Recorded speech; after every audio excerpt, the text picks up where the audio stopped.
에이미가 미국 현지 길거리에서 쓰러져서 응급실로 후송이 됐다고 합니다. 에이미는 9일 미국 LA의 한 길거리에 쓰러져서 응급실로 후송이 됐고 현재 쇼크 상태에 빠진 것으로 전해졌는데요. 에이미 측은 머리를 많이 맞은 것이 쇼크에 빠진 원인이다. 현재 말도 제대로 할 수 없는 상태라고 근황을 전했습니다. 이로써 3월 말 중국에서 방송 고정 출연이 예정돼 있던 에이미의 스케줄에도 차질이 예상되는데요. 앞선 8일 오후에는 에이미가 미국에서 한국인 황 씨의 가정에서 머물던 중 황 씨의 부인과 물리적인 다툼을 벌여서 경찰이 출동을 했다는 보도가 전해졌었습니다. 이 황 씨의 부인 허 씨는 사건 당일 남편이 에이미와 술을 마시고 귀가를 했고 또 남편과 말다툼을 벌이던 중 에이미가 올라와서 남편에게 잔소리가 심하다, 애들이나 잘 키우라고 말해서 몸싸움으로 번지게 됐다라고 주장을 했습니다. 이 과정에 대해서 에이미가 부상을 당했고 허 씨는 가볍게 밀킬 정도라고 주장하고 있는 상황인데요.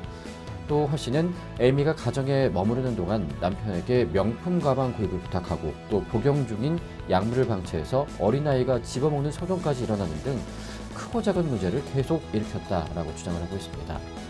반면 에이미는 8일 남편 황 씨와 오랜 지인이며 자신의 어머니와도 비즈니스 파트너를 맺을 정도로 친숙한 사이다라고 전하며 사건 당일 황 씨와 술을 마시지도 않았다라고 주장을 하고 있습니다. 이어서 폭행 사건에 대해서는 부부가 2층에 내가 1층에 머물고 있는데 2층에서 부부가 아들이 내게 달려와서 싸움을 하고 있다라면서 좀 말려달라라고 했다라며 깜짝 놀라서 달려 올라갔고 아내가 남편과 몸싸움을 하고 있길래 급히 만류했다. 그러자 화가 난 아내가 나를 때리기 시작한 것이다. 오죽하면 9.11에 신고한 것이 아들이겠는가? 라고 반문을 했다고 합니다.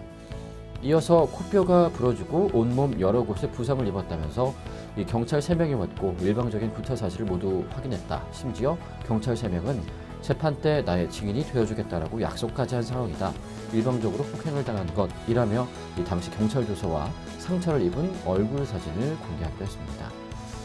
또 에이미는 약물 복용에 대해서도 천연 수면제라고 말하며 방치한 것이 아니고 꼬마아이가 방에 있던 약품 뚜껑을 열어 철없이 먹으려는 것을 낚아채서 말린 적이 있다.